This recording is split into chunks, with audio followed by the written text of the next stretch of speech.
BBC Radio Sheffield, that's Boyzone and Picture of You. Good afternoon from Harry. Thanks for your company this afternoon. So, as you've been hearing, MPs have returned to Parliament today, and the Prime Minister Boris Johnson is battling a backlash over plans for changing the way social care is funded in England.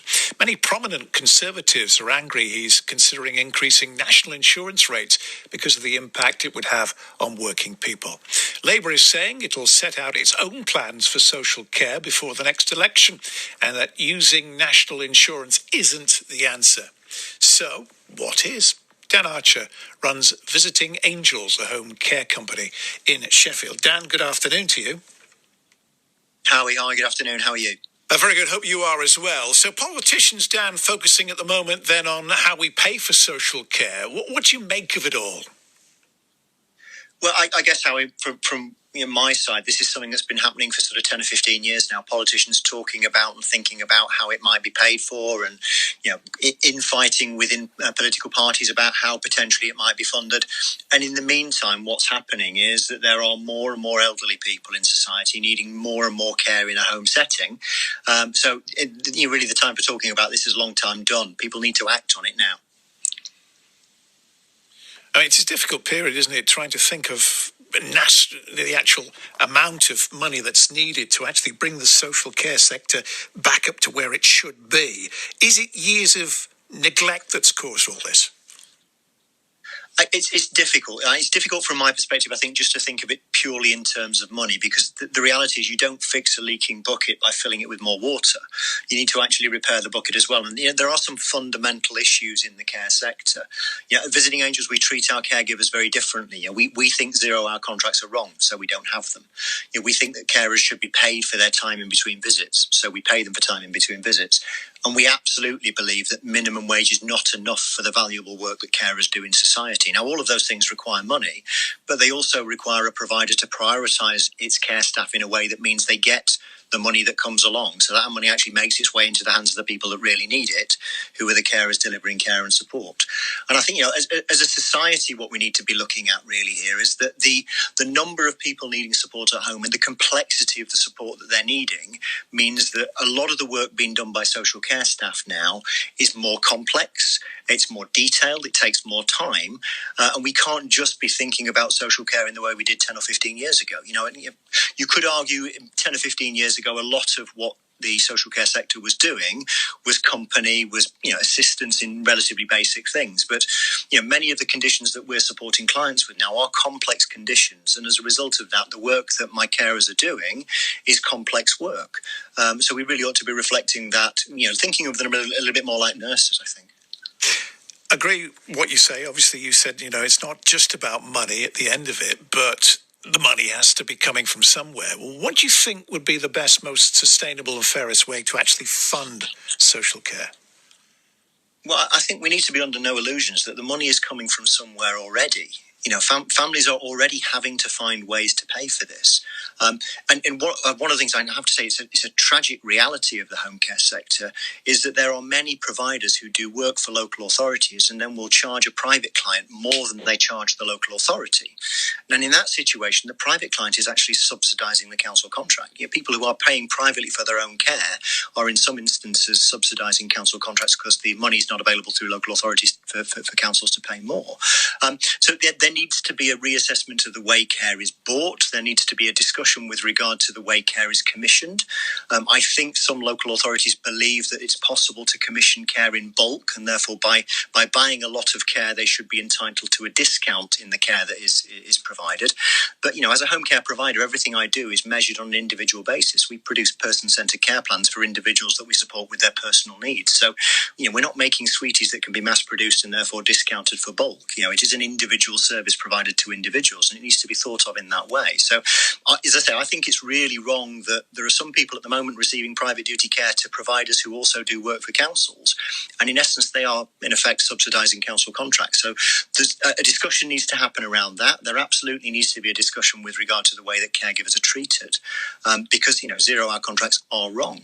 Not paying people for time in between visits is wrong. expecting a vulnerably placed adult to get ready in the morning in less than an hour is wrong. It takes me a good 40 minutes to 50 minutes to get ready in the morning, and I'm in my 40s. So I think it's disgraceful that we're commissioning care in 15 and 20-minute blocks in the morning to try and help vulnerably placed people out of bed in less time than I can manage it. So that requires someone to look at how care is commissioned and how it's bought. There is more to look at here than just the funding. And as I say, I think it's wrong to suggest that we need to rule out one way of funding. As you heard, your news piece was a perfect example. We've got within the Conservative Party different factions of the Conservative Party arguing about whether an increase in national insurance contributions is the way to fund it, and at the same time we've got people within different parties suggesting that at some point in the future they will come forward with their plan. Well, now is the time to act on this, and I think we all need to remember that it wasn't too long ago that on a Thursday night at 8 o'clock we were all on our doorsteps clapping for carers and thanking everybody for the amazing work they were doing during the pandemic. We seem to have come a long way from that now if what we're focusing on is solely who pays for it and how. Politicians need to come forward with a plan. We need to have a grown-up conversation with society, because the reality is I can listen to the argument that we all as a society should pay more for the care that we receive. It's fundamentally wrong at the moment that private payers are subsidising council contracts, and that is happening in providers. Let's talk about staff as well, of course. There is a crisis as far as social care is concerned, as far as the staff that work in the sector is concerned. People are really fighting to try and get the next person to come on board, and so many staff leaving the sector as well. How can we address that?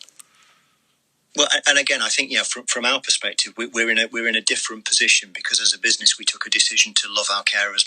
We place our carers at the heart of our business. We call it being carer-centric.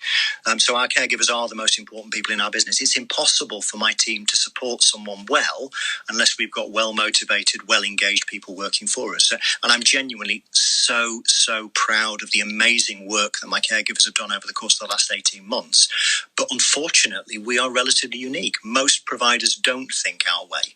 Most providers do pay minimum wage. Most providers do have zero-hour contracts. Most providers don't pay caregivers for time in between visits. And these are all things which lead to people thinking this is not maybe where I want to work.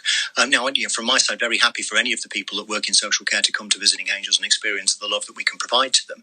But I think, again, as an industry, we need to have a broader conversation about helping providers to look after their staff better. Because just throwing money at it is not going to be a fix. If you've got 50 to 70% staff turnover, which some home care providers have, extra money is only part of the solution. You need to think differently about your carers. We say, when we're being carer-centric, the thing that we say is that when we make a decision as an organisation, the first question we ask is, if we do that, what will the impact be on our carers? Not the last question, the first question that we ask.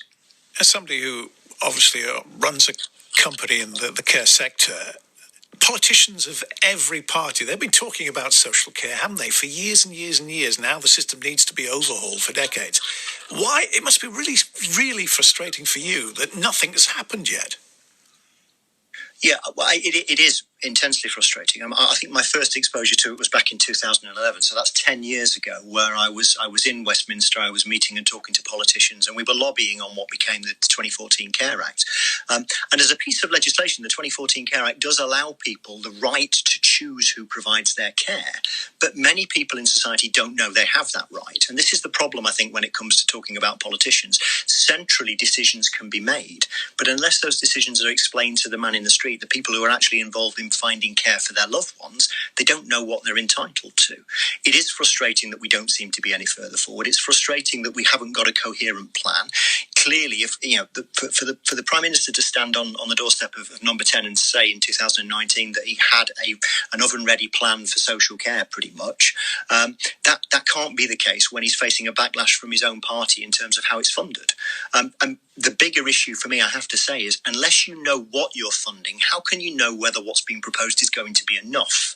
There needs to be a conversation about the things that need to change, the things that fix the bucket. So what we're not doing is just putting more water into a leaky bucket. That's what, as a society, we need to be talking about. Dan, good talking to you, and thank you for your time. Dan Archer there, who runs Visiting Angels, a home care company in Sheffield.